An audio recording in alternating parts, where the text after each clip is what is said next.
Hello guys, welcome to 5th generation Abishop and welcome to another unboxing and testing. Shoutout po natin Sir Macarambon. So ngayon meron tayo ditong airgun pistol. This is caliber 4.5mm airgun pistol Glock 17. Ang bala po nito ay bulitas po. Ayan, 4.5. Ayan, ito po yung magnet. Ayan, 4.5mm steel ball. Bulitas po ang kanyang bala. Ang propellant naman po niya ay CO2 cartridge. 12G. This is good for 60 shots more or less. Ayan. Again, this is the Glock 17 Gen 5 by Umarex. Umarex brand po siya. Ayan po. Umarex. Meron siyang mga markings sa slide. Glock 17 Gen 5. Sa grip, meron din. Sa magazine. Sa kabilang side, officially licensed product of Glock. Naka-standard sight. Two-tone po siya. Black slide, army green frame. Ayan, meron siyang safety dito sa ilalim. Naka-front and rear serrations. Ayan.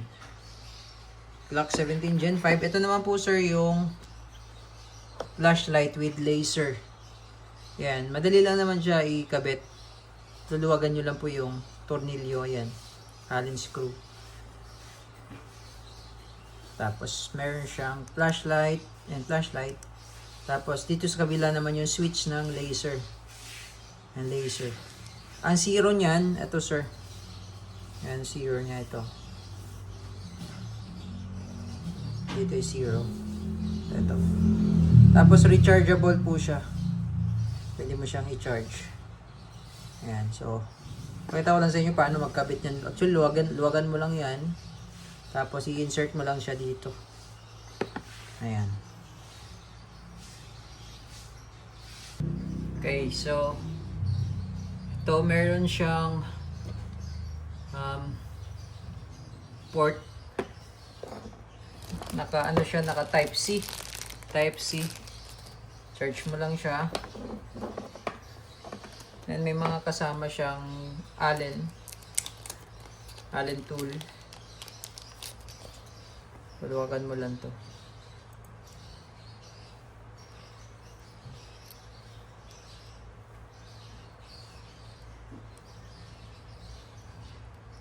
I-insert nyo lang po yan eh.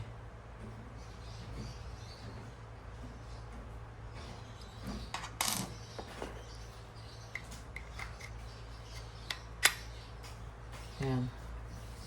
Ganyan. Iipit siya dito sa may rail.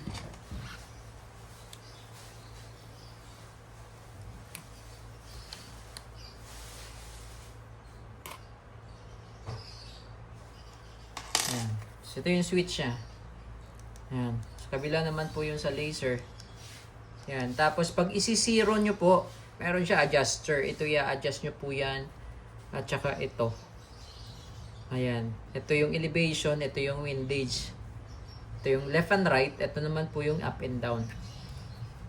Ayan. Okay. So, ito yung magazine na CO2 mag.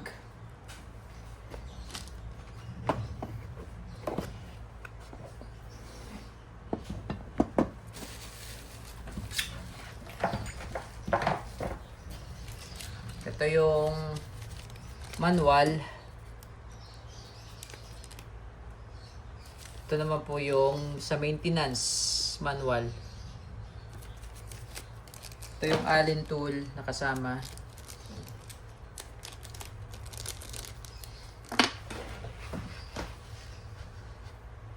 Then may free siyang silicone oil. So ipapatak nyo po dito. Papatakan nyo po every time na maglalagay po kayo ng CO2. Papatakan nyo lang po itong part na to. Itong kulay green.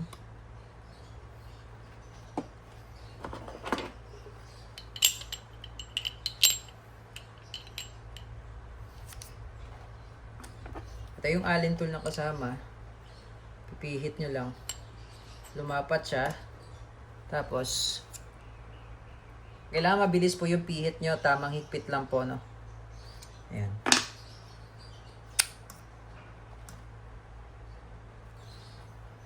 Tapos, sa paglo-load naman ng bala, itong spring, pwede nyo isagad sa dulo. Yan, meron po yan stopper sa dulo. Yan, bulitas po ito na 4.5 mm.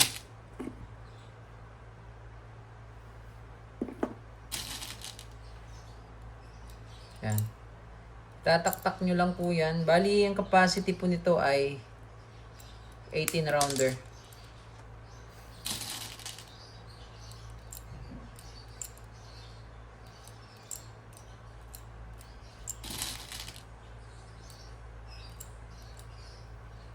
Ayan.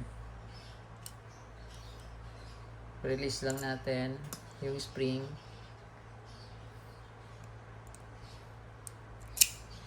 Ayan. Pwede nyo siyang takpan para hindi lumabas yung bala. Ayan. So, hindi ko na po pinunok.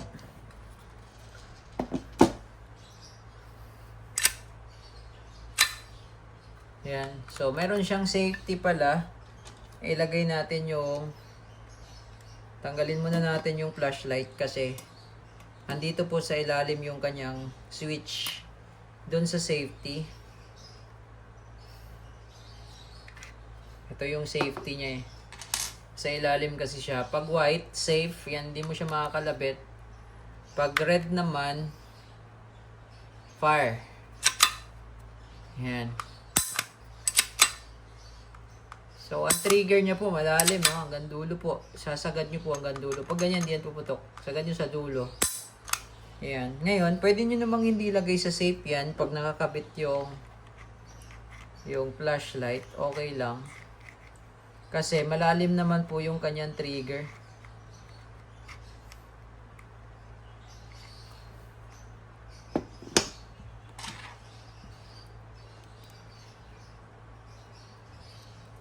Malalim naman po yung kanyang trigger.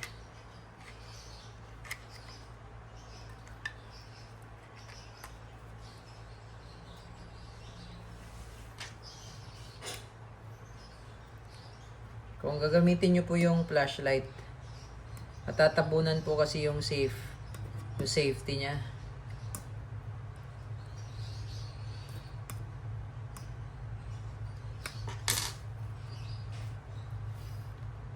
Yan. Okay. So, testing po natin, sir. Glock 17 Gen 5 na 2-tone airgun pistol. So, hindi po siya airsoft, no? Airgun po ito. Yan. Airgun. Testing po. Glock 17 Gen 5 airgun pistol 2-tone.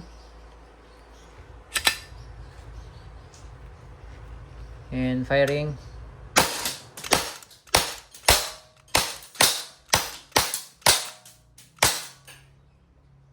Ayan. So, pag wala na siyang bala, nag-open slide po yan.